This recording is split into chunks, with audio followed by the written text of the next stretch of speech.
All right, welcome back to As the World Turns. Oh, wait a minute. That's another channel.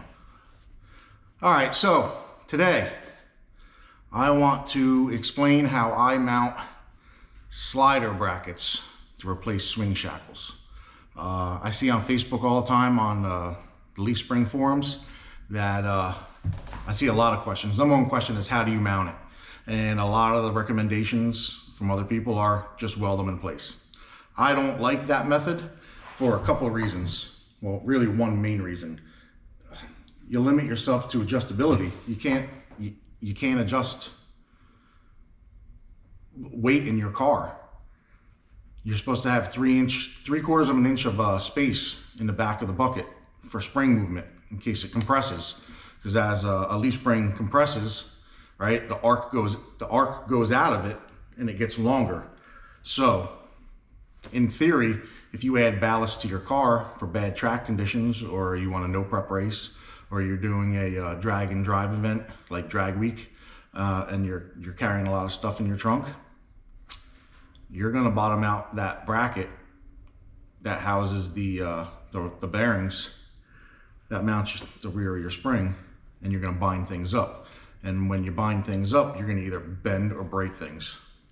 So I actually do have a little model here of how it works, and let me show you that.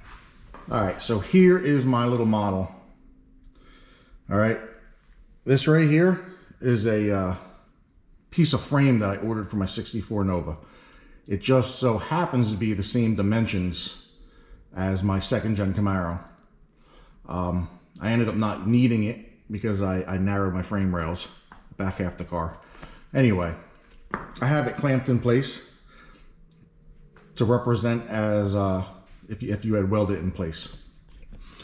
See, right here I have a little bit of gap. The way a leaf spring works on acceleration and drag racing is it usually wants to separate. So as you're accelerating, this goes forward, all right, typically. Anyway, so if you're sitting about right there at race weight, it should go forward and there's not a problem. And if you're going to be street driving or even racing, you have plenty of room in the back for spring compression. Now here's the problem. As you add weight to the back of your car, it's going to start going backwards. So you hit a bump, hit a pothole on the road, it's just going to jam backwards. And the more weight you put in, the further it is back. Because as this piece of aluminum represents the leaf spring, as it goes over a bump, it straightens out and gets longer. I came up with a bracket that allows this to bolt into your car and have 3 or 4 positions back. And if the car loses weight or you need more tunability, you can take this bracket, physically unbolt it from the car and move it ahead to maintain the proper distance in the back of that. And I actually have one on my Camaro that I've been running for like 6 years. It's my working prototype. All right, so here we are underneath my Camaro. I run a Calvert split monoleaf spring, and I believe this bucket is AFCO. And this is the bracket I came up with. It slides over the factory frame rail, so I didn't have to cut in or hack anything. I patterned it. Excuse me. I made a pattern out of cardboard, and it fits up real tight. This particular application, I drilled the frame rail and I just bolted it in place. You could go as far as just taking the base of this bracket and welding it to the frame, but I didn't want anything permanent on the car, so I wasn't sure how it was going to work. But it's been on the car for 6 years, and you know, it's been well into the 140 mile an hour range, and it's never missed a beat, never screwed up. It's never done anything wrong. It's never even come loose. All right, so I'm going to get up off the ground here. All right, so that's the one I have under the Camaro. So my drag and drive car is right over here. I don't know if we have enough light, but I robbed the bucket so I could show you that example on the bench. See, right here is the bracket I'm talking about. There's 14 holes, 7 on each side. I can move it forward and backwards. I didn't make a special bracket to sandwich the frame because these are aftermarket frame rails. But it's basically the same setup that I have on the Camaro. Split monos. These buckets are Speedway. You know, I'm pretty sure they're all made in the same factory because they all look the same except for bolt hole locations. Anyway, back to the bench. All right, this is a refined bracket. It's actually a second gen Camaro specific because of the distance from center here to here, because it indexes on the swing shackle location. But anyway, I have a friend with a plasma table, and I sent him in all my dimensions, and he made this, and everything is a relief cut, so I can just bend it up into one piece, and when it's done, weld up the relief cut, and we're good. So it works really well, but I want more of a universal kind of thing. And I'm not going to mass produce these things, so it doesn't even really matter. So I want to show you guys how to do this on the cheap. This right here is a plate that I had him make for me. It's 3/8 of an inch thick, 7 7/16 of an inch long, and the width is 2 15/16.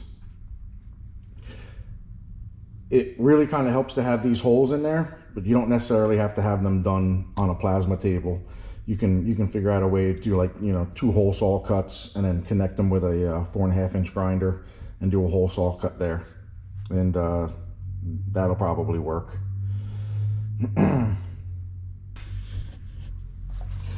First thing you got to do is figure out where you need to put your holes. So I usually flip it over, stick it in,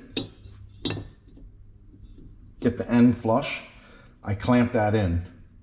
That way I can flip it over and I can use a transfer punch to find all those holes. And then what I usually do is I just keep sliding it. I just keep sliding it until I get the holes where I need them. This is a finished plate. 7 holes on each side. Each hole is 3/8/16. When you lay this on there, you'll see how 8 holes line up. You're only going to use 4 bolts, 2 on each end, and you can, you know, slide it 1 set of holes down and you're good, another set of holes down and you're good. So you're going to be able to move it 3 that way, and then another set of holes going the opposite way, and that's it. But still a lot better than just welding it in there solid. All right, so the next part is I found a very simple way to do the next part to actually make the frame bracket.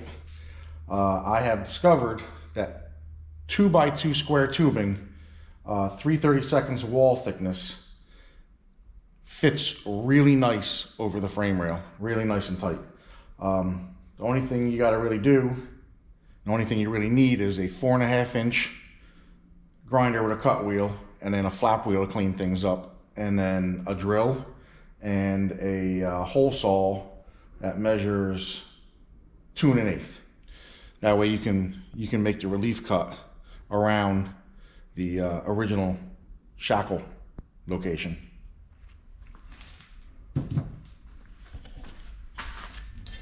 So just typical 2x2. Get it any steel store. All right, so then I cut it down to about 1 inch. But before I do that, while it's whole, just take a standard, like I said, 2 1/8 hole saw. This is a lot easier to cut out when it's whole. So after you cut that and you remove it, then you split it. On the bottom, I weld doesn't matter what size, just big enough that you can weld to it. I weld these 3 holes so you can plug weld it to the bottom of the frame. See back here on the frame. See how nice that fits? This next part's going to be kind of a little bit difficult. See if I can explain this. So what I would usually do would be to take that first plate, get it up on the car, get it held in place, get my spring bucket bolted onto my adjustable plate. Get my leaf spring all taken apart from the swing shackle, take that off, get it out of the way, right? Okay, I hope I can convey this properly. After I do that, I attach the leaf spring to the bucket. I leave everything loose. I then put the first frame bracket up, and then I start to let the car down so that the weight of the car holds the spring bucket that is attached to the adjuster plate to the car. I do this on both sides of the car at the same time, and I bring it down with all the weight on it at race weight with me in it, whole 9 yards. And then after that, I make reference marks, I mark everything, and that's when I start to weld.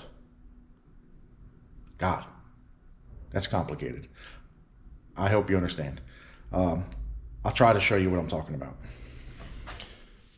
All right, I would get my bucket bolted into the car, like I said, and then get the leaf spring on it.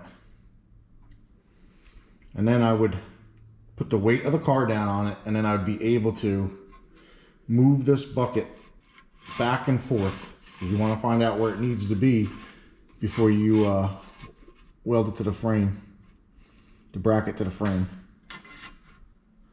So let's just say that's where it's going to go. Then you got to make some reference marks so you know exactly where to lock everything down. All right, so the next process I'm going to show you is the welding. All right, once you got your final fit and everything marked up, like I said, you pull it off the car.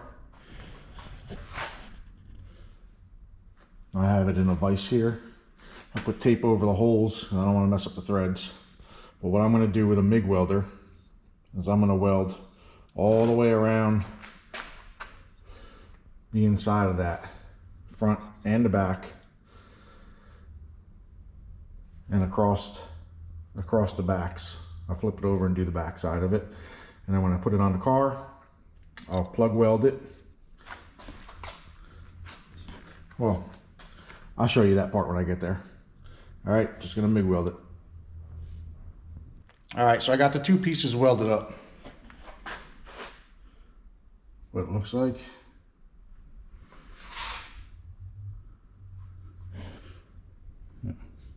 Welded all the way around both those open recesses.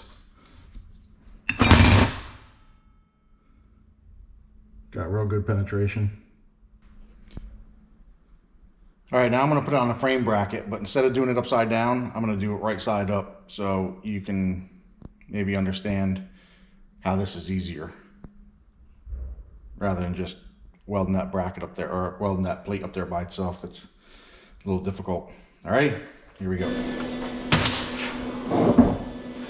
All right, so it went right back up into place on all my reference marks. I'm gonna tack it in so she doesn't move.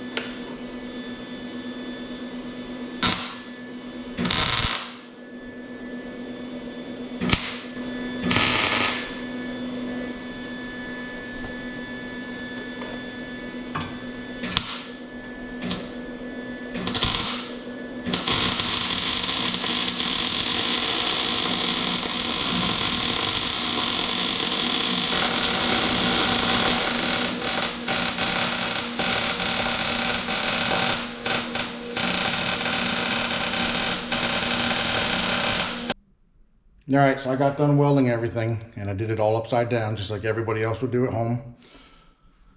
Here's the finished product. I got 3 plug welds, and both of those openings are welded 360 degrees around.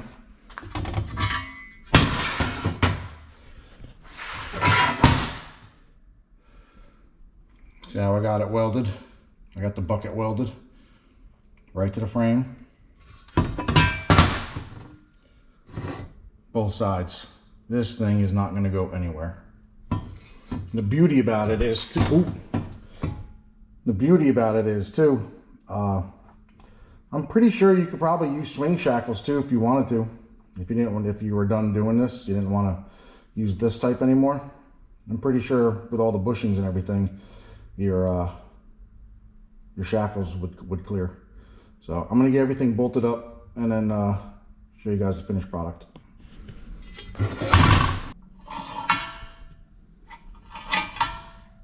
See that? See, there's no real reason to weld those buckets in solid. If you have the ability to weld those in, you have the ability to do this. I used a piece of 3/8 plate, a 2x2 square tubing. I bought Speedway sliders, 5/16 drill bit with 3/8 tap and die, or not tap and die, excuse me, a 3/8 tap. A 4.5 inch grinder with a cut wheel, a flap wheel for finishing, a wire wheel, and a welder. Like I said, if you have the ability to weld, you have the ability to do this. I hope it helps somebody out there, and it doesn't, I hope you don't paint yourself in a corner by listening to everybody out there. You can weld them in if you want, but that's pretty permanent. And if something happens to the slider, I mean, what are you gonna do? You gotta cut and grind it all out, or do you just want to order the same part number that you had before? So with all that being said, I hope it helps. I really do. Get out in the garage, challenge yourself, think outside the box. That's all you got to do. Like I said, I hope it helps. Like, comment, and subscribe, share. Like I said before, do everything YouTube wants you to do. All right, talk to you guys later. See you.